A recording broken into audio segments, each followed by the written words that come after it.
Can you beat a Loomian Legacy hardcore Nuzlocke where every time a Loomian faints, it is boxed, released, dead, forever? Along with rules such as no overleveling the next level cap, no healing items in battle, always playing on quote-unquote set mode, which I'm attempting to do in this video, and obviously I can only catch the first Loomian I encounter per route. With all this in mind, let's see if I can beat this Loomian Legacy hardcore Nuzlocke. That's just that. Okay, no one cares. This isn't just a Nuzlocke, this is a... Oh, whoa, who's that man?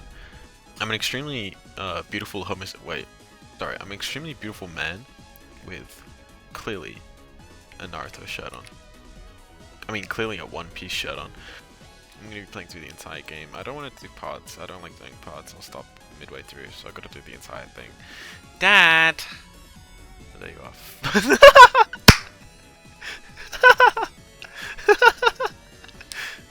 Nice. Nice. So the start of the game is just lore. So let's skip to the starter selection and the first fight. I pick Eaglet and aptly name it Refrigerator. Then my mother wishes to beat me, which I don't lose.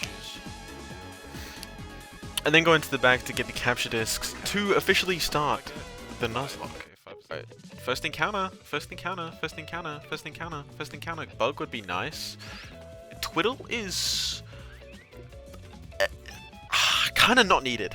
After telling the biggest lie in history, I caught the Twiddle, named it Oven, and then headed to my first trainer battle, to which I decimated the competition, left her in the dust, before heading to the coffee shop to grab the Kabunga coffee. Counter number 2, folks. Please give me a bug. Caught that grubby, named it potentially the best name of the series, Gas Stove, and then avoided every single trainer in fear of XP over leveling to find the Duskit and beat it.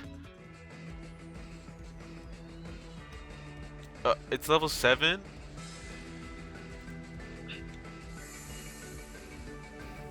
Y'all, I'm sorry. For clarification, I was following this one user on the wiki who had the level caps in his sort of post, and he said that the Duskit's level cap was 8, so I leveled my guys up to level 8, but it turned out the Duskit was level 7, so I cheated? That's why I'm like, I'm sorry and all that. Hopefully this isn't a problem going forward, but yeah, let's just get back to the fight. That was a high roll and it did 9. I have one more hit. I died to a crit though.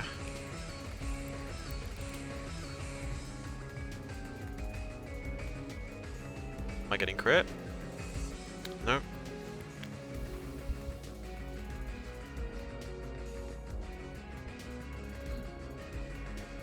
Can you use one more or 2 more?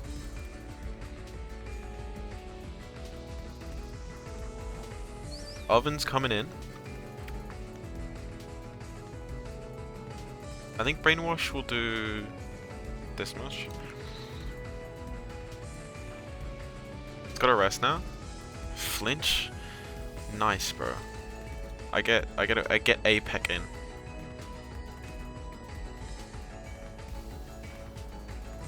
I think one more peck kills. I don't know how much Brainwash does. Perhaps double. Don't flinch. Thank you. That kills. Thank you. Perfect. Guys. I didn't know it was level 7.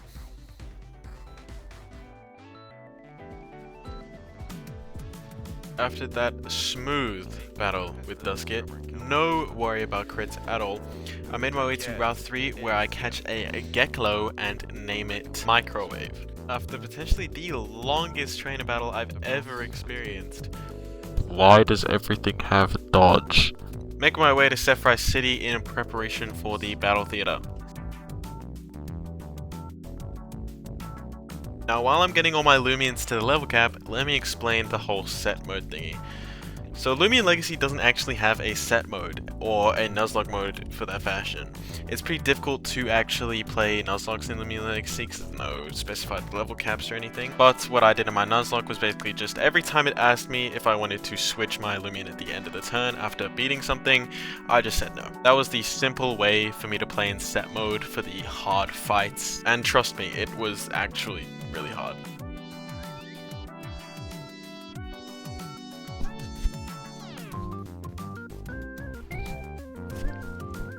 end this Twilight.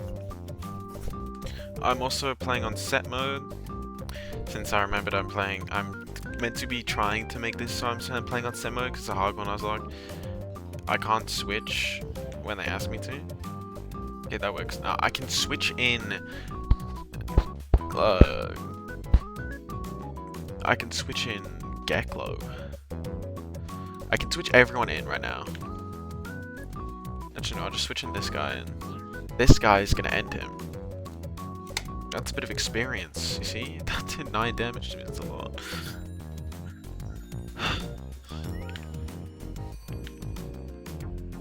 $109 XP. That's nothing for me right now.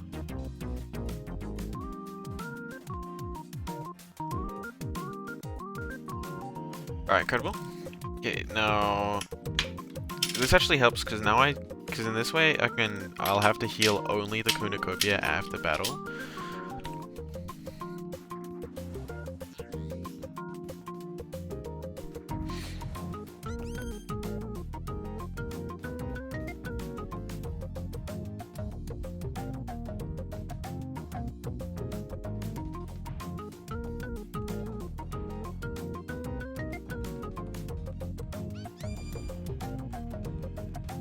Now, the first 2 fights were pretty easy, but gym leader Naya is the final fight with 2 Geklos and a Kleptyke. This Kleptyke basically almost one-hits my Eaglets, so we gotta be a little cringe. Yeah, man.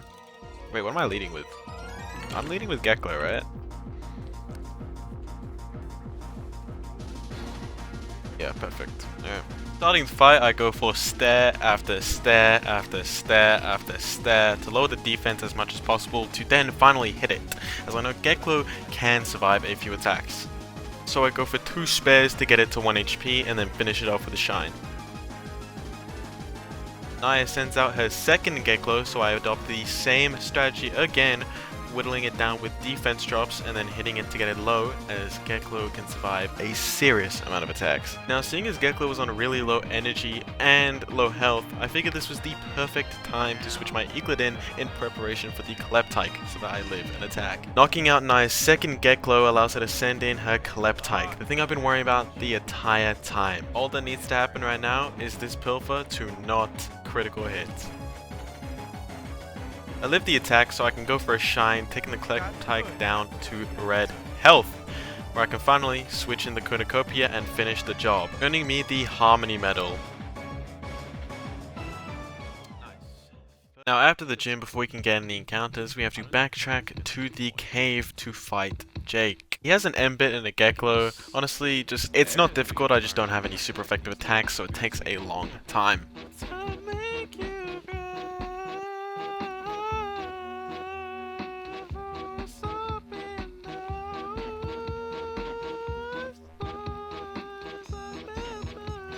Lucy has a Fang Cub and a Kleptyke, 2 pretty prominent threats to me right now, seeing as the last time I saw a Kleptyke it almost one-hit my Eaglets. Only this time though, a single shine is enough to take down the threat. Moving on to Lucas, he starts with a Kabunga that has Pine Shots. A stupidly powerful move for this point in the game, as it is 25 base power hitting up to 5 times. I took it down with a Bug Biter too, and then he sent in Geklo. These fights are taking forever. Finally, moving on to encounters, on Route 4, I got a Twilight and named it Dishwasher. Then in Kanoko Village connected to it, I got a Slugling and named it Toaster. On Route 5, I found a Babor and named it Blender. Huge. Babor is actually pretty huge here. Rockroll or Babor is pretty huge here, as long as I just max its melee attack, because this disgusting thing is so weak. Even though it's a ground type, it's not gonna one-hit me at -1. Ooh! Please just level up from this, so I don't have to, you know. Nice, thanks. Okay, everyone has leveled up. So I do get Tallprey. I don't have to use him until I go back and heal again. Twiddle is evolving, so I have more stats and scavenge to kill these bums quicker. So now I can do some proper switching and stuff. I low-key desperately need to go and, you know, like genuinely unbelievable increase in damage. just saying, and Torpray is absolutely huge. We get Future Sight but Light Move, which could be incredible. After training my guys a little bit more, head down to Igneous Hollow, grabbing a Scalava, naming it Processor, before fighting all of the corrupted monks who generally just have kind of annoying teams. I ended up having to poison stall a couple guys because of how little damage my Loomians were doing at this point. Gas Stove also evolved in this time. The final corrupt monk fight started with a Kabunga. I hate this thing. So I drudged my way to victory. I'm sorry it's a little scummy, but I wanted a taste of power. I'd been weak for so long, so a few double stings on his last few Pokemon were enough to take it down. And the monk. With this, we move on to the Pagoda for the corrupt Ikazune fight. So putting in the 4 correct codes, we head upstairs and fight the corrupt Ikazune. Starting off the fight, I go for 2 growls so we can the Blaze Chomp so I can switch in Geklo and defense drop it. I knew I could live another hit here, so I went for Radiant Forecast for the chance of doing absolutely gigantic amounts of damage to help me out here. This is when Geklo comes in, resisting basically everything the Ikazune has, and now with the lowered attack, the Blaze Chomp too. This now lets him start whittling it down, waiting for the Radiant Forecast to come in. At this point, the Ikazune is really low on energy, so I make the switch to Terrafly, hitting it with a double sting to basically guarantee a poison. And through that poison damage, I basically take the fight. This raises the level cap to 22 before the second gym, and I think I spent more time training the XP of my Loomians than actually playing the game, so I ended up buying XP share down the line to make that a bit easier. Leading into the gym fights, it wasn't really anything special, it was kind of just Paratweet clicking Scavenge, and everything kind of just blew up. That takes us to gym leader Akio.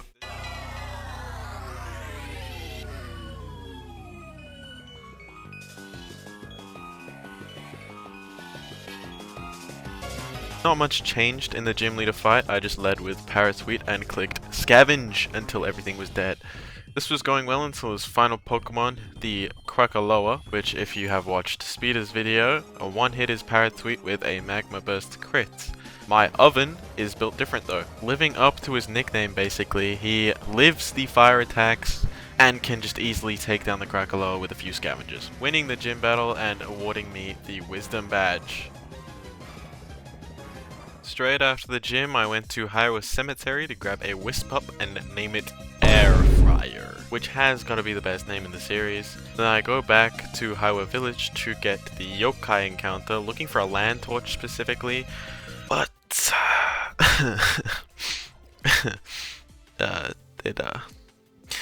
yeah, I didn't get it. Dog. After that disappointment, I go and get my Trumbull Saddle. Yahoo! Then find my Route 6 encounter, which is a female calf note. No one needs that junk. Name a rice cooker and then move on to Route 7. Making my way to the junkyard, fighting some chomp, and then finding myself a Chompactor, catching it and naming it Stand Mixer. Then past the bridge, I found myself a Baroach. I caught that and named it Juicer. Appliance is Juicer, according to this list. Oh shoot. Oh yeah, I wasn't ready for this. I led the fight with Torpray, which wasn't a great lead against Lucas's Kabunga, but I switched to Terrafly and with my 800-pound grimy, disgusting self, clicked the Drudge button and then decided to take out his Kabunga with a double sting. The Baroach coming in next mate not quite the same fate as it resists my double sting, but a couple more of them was enough to actually take it down. Finally, Lucas's Eliguana comes out and I take it into the red with the double sting and then switch Twilight in at the end to give it some well-needed experience. After the battle, the GOAT, the absolute GOAT, Toaster evolved into Escargot. Next up is Lucy. I brought out Terrafly initially to set up some poison barbs, seeing as I couldn't do any damage to the fan cup. Then brought in Paratweet and Cyclone slammed the fan cup to its grave, which then Lucy brought out her Wimpor, and seeing as I couldn't really do any damage to it, I brought out Torpray, even though it's weak to metal. Torpray was the most damage I could do, which I'm taking it down in 2 hits, and then the PTSD machine himself, Ragoon, came out and hit my Torpray with a Pilfer, taking it down to red HP, just like the fight with Naya. But just like the fight with Naya, I took that Ragoon down to red HP as well, and seeing as the poison bombs were put up earlier, it died to poison. Remember how I gave Twilight XP earlier? It evolved to Luxor! Not what I was looking for. After this, we get a nice and long, exciting, ecstatic tour of Pollute Corp. Dual wielding the slices egregiously. Oh my god. Jesus Christ. Put them things down! Okay, no one cares. Dr. Vanta Femble. I have finally. That took such a long time. I have finally finished training the team. I'm keeping everyone level 28 so that I level up to level 30 in the theater, so it's fair. I then cycled back to go get the Drop of Youth, an insanely good item for two of my Loomians at the moment, the Escargot and the Torpray, giving them a seriously nice defense boost. Alright, going into the gym, we have Air Fryer, the Revenant, so unlucky. Then we have Toaster, the Escargot. We have Oven, the Paratweet, Robust Foolish. We have Blender, the Borak, who is pure brawny, by the way, who will die to its own muckbuck. We have Refrigerator, the Torpray. Minus Speed Nature, let's go, let's go. We have Stand Mixer, the Munch Wheel, who is Robust Sluggish. I don't actually mind that. I mean, it's got Rev Up, it'll like, you know, win that back. And then finally we have Gas Stove, the Terrafly, with a adamant nature, sorry, brawny, clumsy nature, which is nice. The first trainer has 3 patrols. The first one going down to a Singe, and then a second Singe, and guess what? The second patrol going down to a Singe, and then a second Singe! And then the third one, I decided to switch it up and go for a Ghostly Howl, then a Singe. Really exciting stuff. I really had no idea what I was doing there, so thank god. The second trainer opens with a Taridi, which, if you haven't predicted by now, goes down to 2 Singes. Then she sends out a Wimpor. This is gonna be some news. Goes down to first a Singe, and then second a Singe.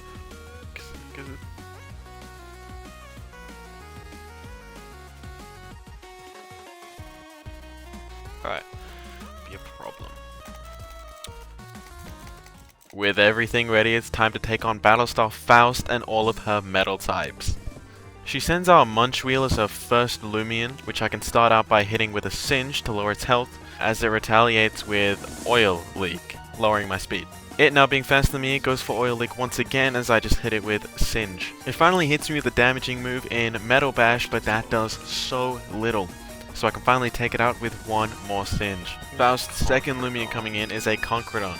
Threatening me with a Earth move, I switch out into Escargot to hit it with a Pine Shot as the Conquerodon starts off with a Quicksand. I follow up with Pine Shot, but only hitting twice, meaning that next turn I have to hit 3 times or else. This is especially menacing as the Conquerodon goes for a Power Focus, raising its attack and special attack. So I just trust my Pine Shot and it hits 3 times. Perfect. Taking down the Conquerodon and bringing in Faust's final Loomian. Oh my god. What am I doing? Despite being weak to Metal type, Torpray comes in seeing if I can get off a Radiant Forecast to do some big damage in the future. Thankfully, Borak didn't overlevel the level cap, meaning I can switch it in, getting a melee attack boost from Boast, as the Stratosaur only hits me with a Body Slam, doing minimal damage. The Stratosaur hits me with an Air Shot, dealing minimal damage as I hit it with a Chomp, activating its Frail Armor ability, lowering its defense but raising its speed. This is when the Radiant Forecast comes in and does roughly a third as well. On the next turn, it merely hits me with a Metal Shriek, lowering my defenses as I finish it off with one final Chomp, earning me the Cyber Medal. I have fast travel! Oh! Following the gym, it's now time to decimate Pollute Corp. So I go grab the dubious sushi to make this guy his guts out, then proceed to enter and claim my encounter, being a Scorp. I successfully capture it and name it Grill. Then while taking down some trainers, I'm able to find the first part of the code to enter the area to get Mutagon. I then practice theft to get the gold keycard to head upstairs and find the second part of the code. Entering the security room, there's 3 guards and a button that I would like to press, and all of them are weak to my Revenant Stinge, as you saw in the gym fight, meaning I can make quick work of them and go press that big red button.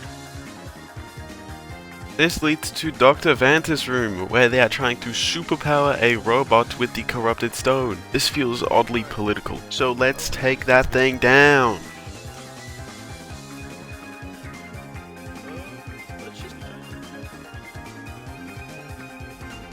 Oh! Oh yeah, it already has energy surge. I should have used Singe. Okay.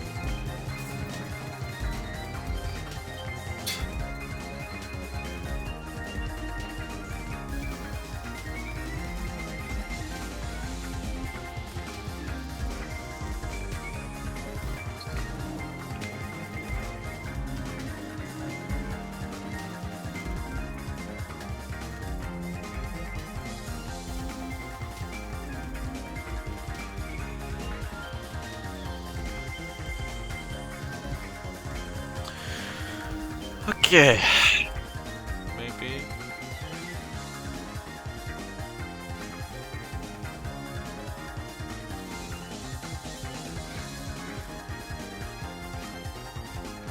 That's nice. Okay, I win.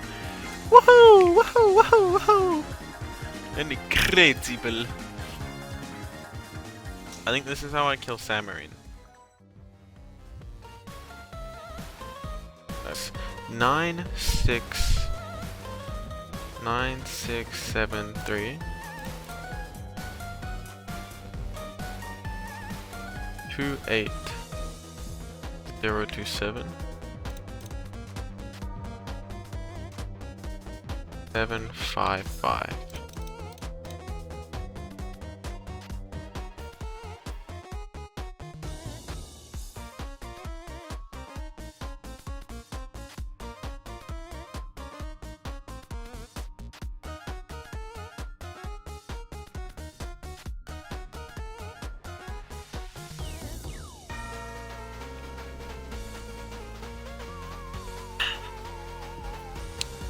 It's level 35. Whoa, whoa, whoa, whoa. It's got tank. It's not gonna kill because it's a high level to me, and it's got tank. Look at me go. Now, I think that's as much as I can go. Yeah, okay, big, big, big. Let's not set up. Let's not set up. Alright, now get caught. Get caught. Get caught.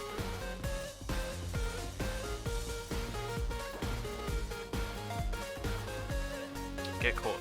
Get caught. Get caught. Get caught.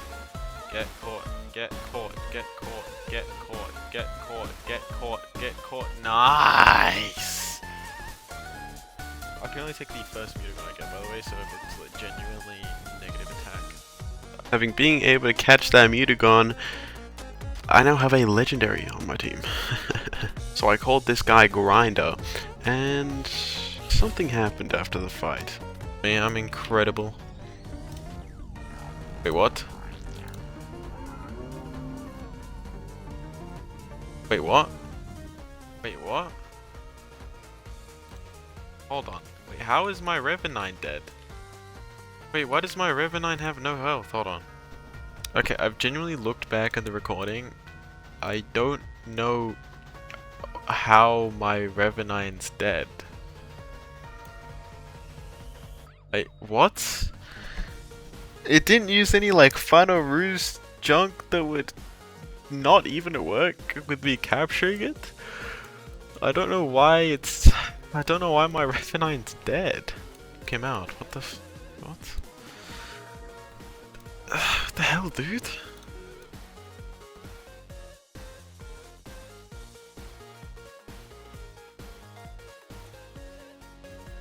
Get caught. Get caught. Get caught. Get caught. Get caught. Get caught. Get caught. Get caught. Get caught. Get caught. Get caught. Nice! I can only take the first Mutagon I get, by the way, so if it's a genuinely negative attack. After that devastating news, and I don't even know what happened there. Head to Route 8 and get my encounter being an Ampole, basically a duplicate of Geklo. But hey, as I was getting off for the day, I evolved my Sorbre! Wow! It is now a large, majestic, beautiful creature that will stick around, hopefully. What the hell? After starting my new day in a horror-scape, there is a bunch of yap nonsense, yip yap, a bunch of junk that these bums are talking about. So as I skip through all of it, paying absolutely zero attention to anything that they are saying, I'm able to finally make my way over to the UMV lab and grab myself a fossil.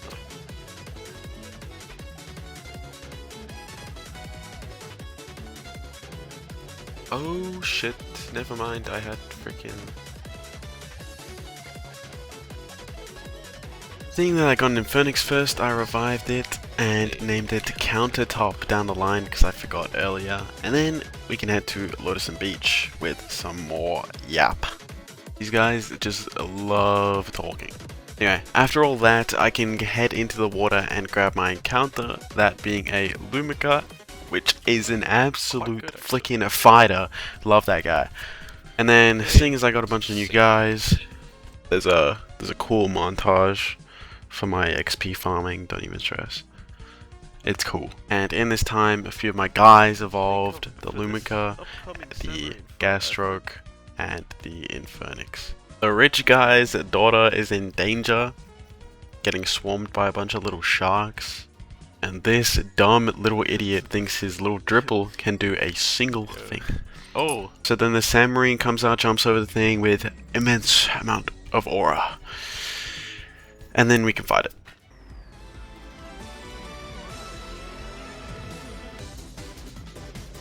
The Corrupt Samarine has a flat 500 HP stat and pretty much an Omni boost with included TPs.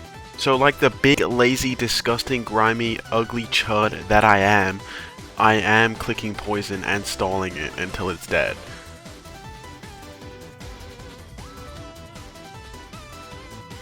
Hurt by my BattleBlock and hurt by toxic poison. Oh shit, he's setting up. It's fine. I'm hitting it. Wait, you set up and I hit you? I agree. Yeah, like what is that HP stat? They definitely set his HP to 500. What the hell? 90 base power stab Nature's Force does like 2%. With subsequent blocks and poison stalls, the Samarine is finally able to go down. Hey! Yo, let's go. Easy fight, guys. Why is everyone so worried? Now, personally, I'm not happy with the way I won that, but I do not care. That Samarine was juiced up a little bit too much on whatever the heck they put on him. So, I don't care. Beating that Samarine finally gives us access to Atlantean City. Getting there in this submarine, which actually looks like a pretty sick ride, I'm not gonna lie. Maybe scary, but pretty cool. And we arrive at Atlantean City nonetheless, and after a bit more yap, being introduced to Moldeca, and just so much talking, we're finally able to leave and go to the arcade. So as I'm absolutely gaming here, let me explain what the arcade brings for us. First of all, the arcade gives us access to choice items such as the power gloves or whatever they're called, the goggles, and the specialty boots, which are basically a choice scarf, choice band, choice specs, which give you a 1.5 times increase to special attack, or speed, depending on the one, but you're only allowed to select one move. Basically meaning once you choose one move, you're locked into that until you switch out. There are some other items that I could pick up, but most of all I wanted to get the huge plushie. The huge plushie allows us to get access to Elphage, another roamer / legendary, and it's going to come in really handy for the upcoming water gym as it is a electric type. It also gets access to things like Zip Zap, which is pivot. It's incredible.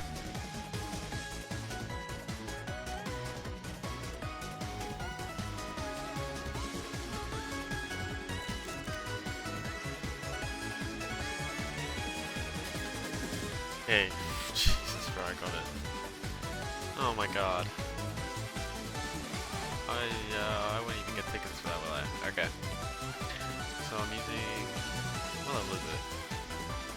See what level it is? Level 30? MX range attack there. Oh, it poisoned!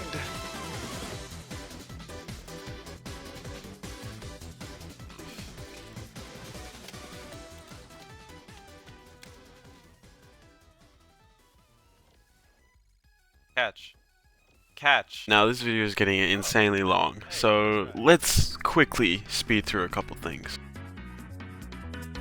What is this?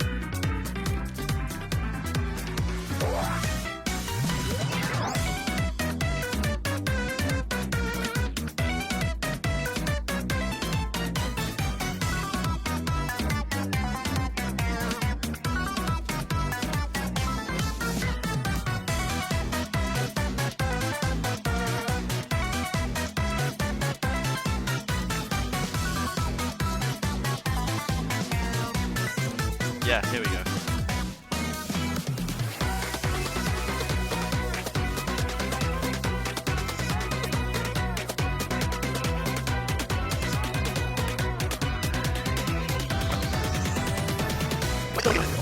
By the end of the game. Alright, the gang's here to see me fucking kick some ass. Nice. I'm a good egg. I led off with Terrafly and Gasstroke. Sorry, Gasstroke's in the right slot, so he's taking up the entire screen. I'm able to parasitize the Malmerk, which barely misses out on getting the KO, but sliming the right slot with Gasstroke does manage to take out the Banfuno in one. The second Banfuno comes out and dies to a parasitize as well, and seeing as the Malmerk is on very low HP, I'm able to just Nature's Force it and win the battle. Why do I... Oh, it's because Samada is weak to bug, that's why. It does have an Eviolite though, so I could be in danger, but at the same time, I think I'm okay. Gasto goes first, oh shit, wait, just used on the wrong guy. As Loomian Legacy's AI saves me again, I go for a Parasitize into the left slot because the Samada used bait, attracting the attention of both of my Loomians. And once the Samada goes down, I'm able to Baneful Bash into the right slot, taking down the Deladrix. This brings out the Garlash, going for a vicious snap into my Sink, and that does very little damage. I retaliate by going for Parasitize first with Terrafly as to not activate the Rageful plushie that it is holding, and then I'm able to finish it off with Baneful Bash. Wow, I'm incredibly good at puzzles. Alright.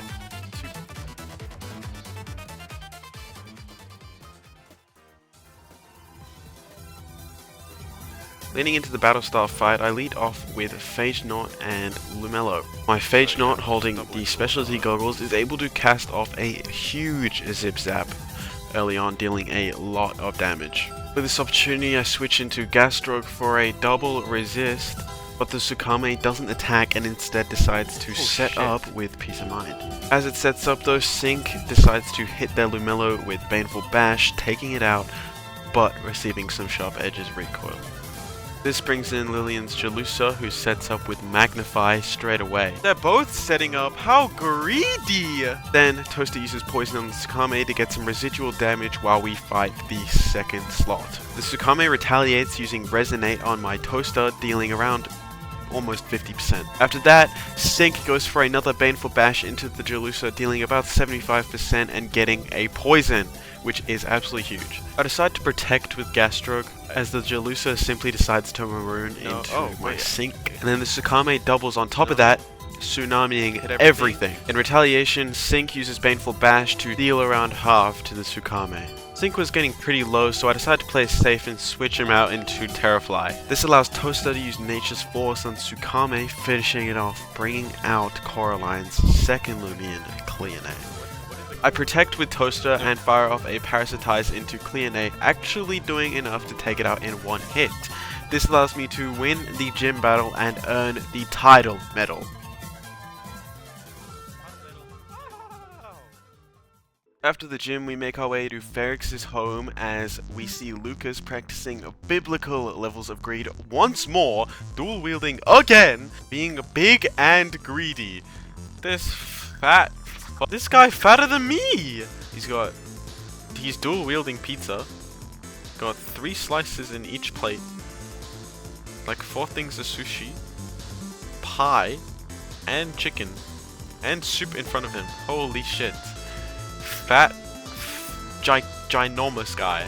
After Lucas's greed is fulfilled, we have to battle him and Lucy in a double battle where I will slam them. I wasn't prepared for this. Wait, but they have baby Pokemon. I was looking on the wiki for the fights in this area.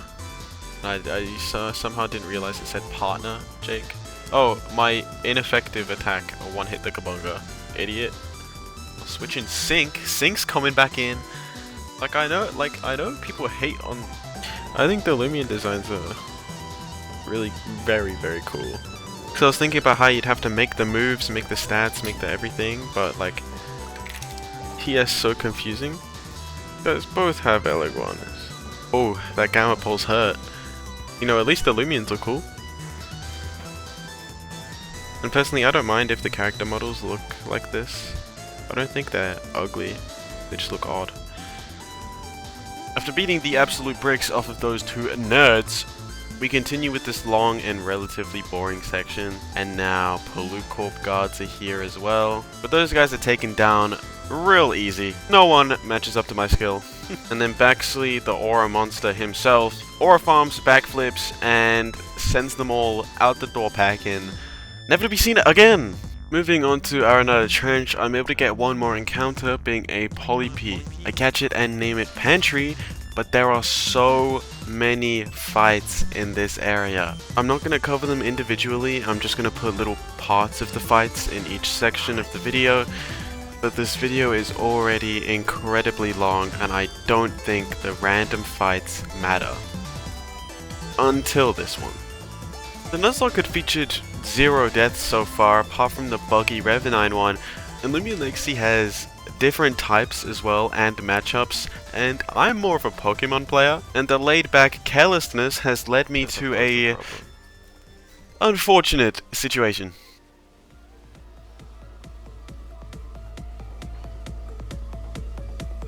Oh my god, that one hit.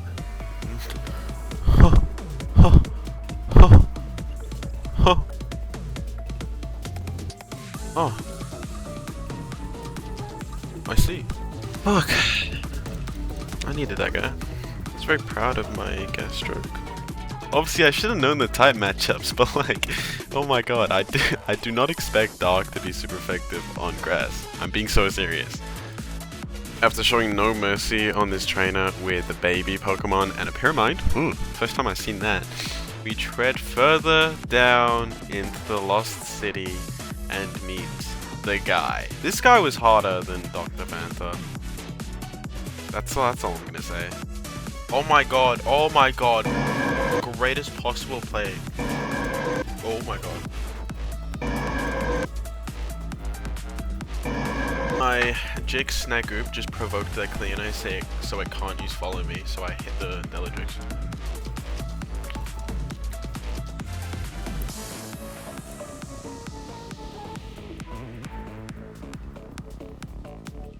Shit, I Brawn Boost one too many times. Fuck. The Terra Descent after though. It's kind of... Maybe I live. No, I don't. Clearly this is a dangerous situation. I didn't check about the fuck. Cannot top Squacker. That's very good. It didn't kill? God, dude. Really scaring me.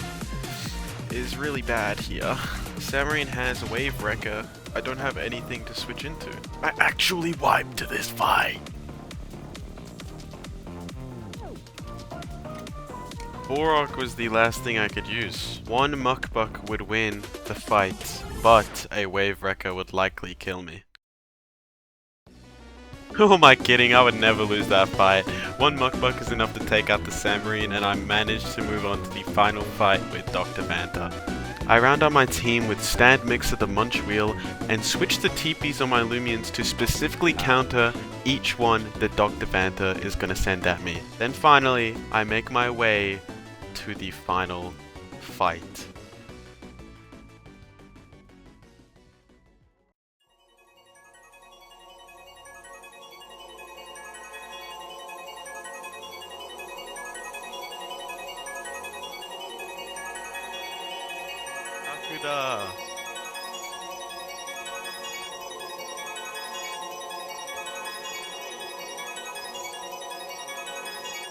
Dr. Vanta. Here we go, chat.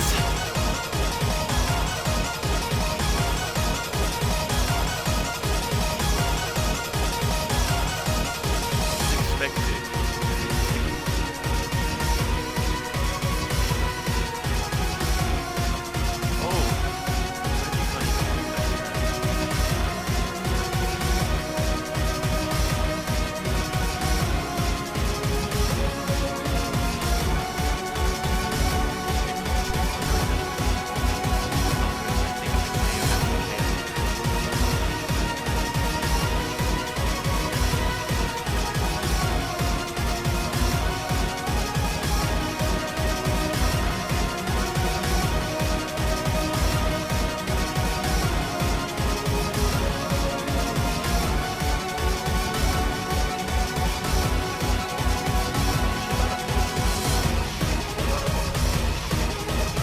Yes! Oh my god, no, no, no. Oh my, wait, no, I win.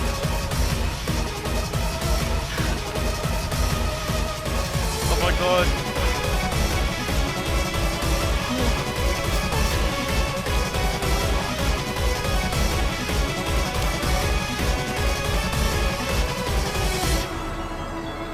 Wait, what? Oh my god, that one hit. Clearly is...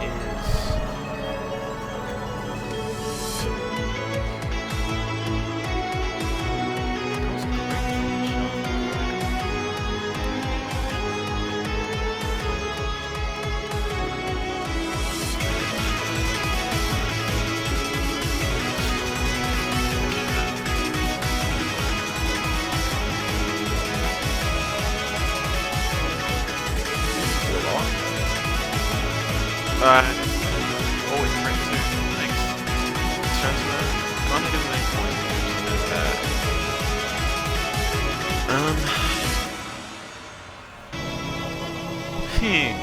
Yeah, that's why I need to bring it in right now. This could sweep my team. Hi, I'm just gonna jolt. Choice Specs Jolt does, yeah, most of his health. And now I have Quick Punch will kill if this kills me. Okay, that did nothing to me. Alright, easy win, Chatteroonies. Woo! Woo! Let's go, chat.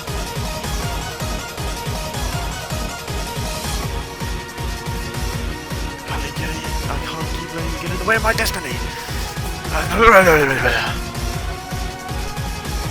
Hey, I beat it.